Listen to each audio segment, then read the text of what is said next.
조갑제 TV 시청자 여러분 안녕하십니까? 2021년 8월 7일입니다. 북한 조국통일평화위원회 줄이면 조평통이 되는데 이 기관이 아주 코미디 같은 논평을 했습니다.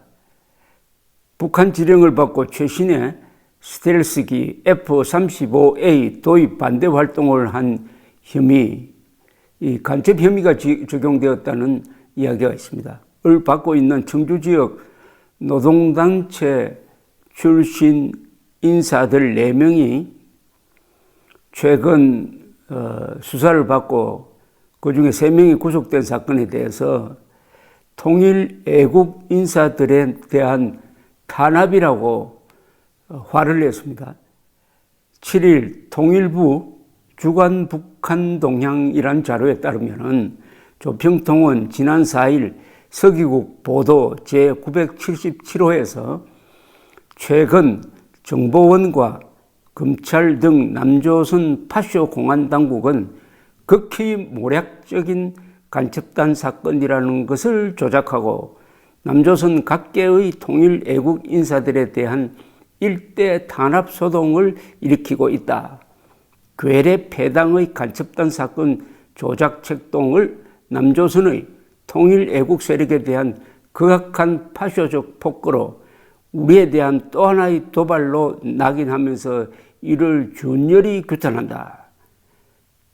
괴뢰 공안 당국이 간첩단 사건을 조작하고 대대적인 탄압 소동을 일으키고 있는 것은 광범위한 대중의 반정부 민심을 흐트러뜨리고 여론의 이목을 딴 데로 돌리며 진보 세력들의 활동을 용공 침묵으로 몰아 말살하여 위기를 모면하고 보수 세력의 재집권을 실현해 보려는 데 있다.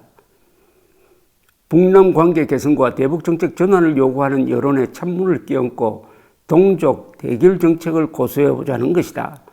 남조선 보수 패당은 비열한 모략 소동을 당장 걷어치우고 통일 애국 인사들에 대한 탄압을 중지해야 한다.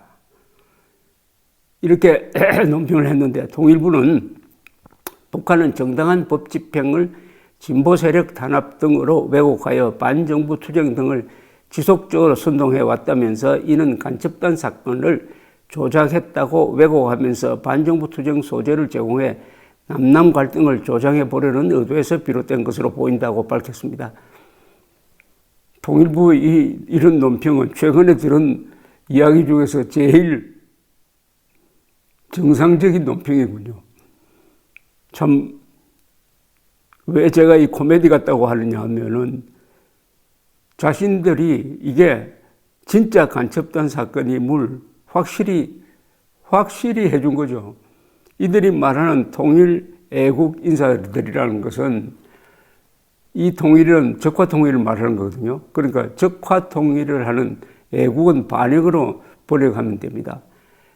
적화 통일 반역 간첩 사건이라는 것을 본인들 입으로 고백한 거죠. 이 사건 변호인들이 좀 난감하게 됐습니다.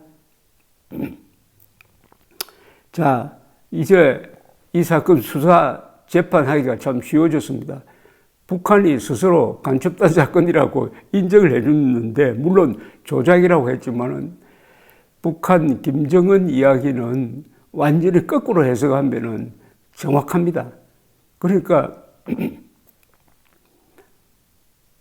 간첩단 조작 사건은 간첩단 진짜 사건이라고 번역하면 정확하다는 이야기인데 여기서 문재인 정권까지 비판합니다. 이렇게 고분고분한 문재인 정권이 여론이 불리하게 돌아가니까 국정원과 경찰을 앞세워가지고 간첩단을 조작했다. 이 정권이 그렇게 할 정권입니까? 이 사건은 그 전말은 수사를 통해서 재판을 통해서 드러나겠지만은 아마도 경찰과 국가정보원이 빼도 박도 못하는 정보를 입수를 해가지고 몇 년 동안 끈질기게 증거를 채집을 했고 그 증거도 보통 증거가 아니라 문서화된, 정보화된 그리고 영상이나 사진으로 찍은 정보를 수집해 왔으므로 지금 국정원의 분위기, 지금 경찰청의 분위기로는 이런 사건을 수사 안 했으면 좋겠는데 하는 상부의 의견이 있겠지만은 워낙 실무자들이 단단하게 증거를 가지고 딱 조사를 하니까 어떻게 손을 쓸 수가 없을 정도가 되어가지고 구속영장까지 청구되고 판사도 아무리 다른 생각을 하는 판사가 있다 하더라도 증거가 너무나 확실하니까 구속영장을 떼준 겁니다. 그러니까 이 사건은 아직도 살아있는 대공요원들의 승리입니다. 이런 일들이 과거에도 있었어요.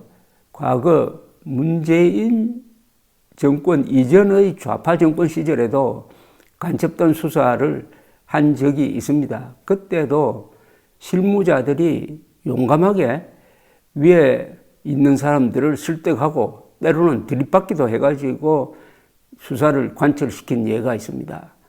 이 간첩 수사를 하고 있는 분들은 그 이름이나 얼굴이 알려지지 않습니다. 정말 외로운 사람들입니다. 이런 사람들이야말로 음지에서 양지를 지향하는 사람입니다. 미국 CIA의 모토 중에 Passion for Anonymity란 말이 있습니다. Anonymity는 익명입니다. 익명을 향한 정열. 자기의 이름은 내지 않더라도 익명으로 국가를 위해서 충성을 다한다. 음지에서 양지를 지향한다는 말이 그 말을 푼 이야기인데 원훈으로서는 그게 최고의 원훈이죠. 요사이는 김일성주의자 신영복의 글씨체를 가지고 국정원 원훈을 새겨가지고 국정원 마당에 걸어놓았다는 것은 김일성의 악령이 국정원 수뇌부에 침투했다는 이야기 아니겠습니까? 그래도 이 익명의 전사들이 이런 일을 만들어낸 겁니다.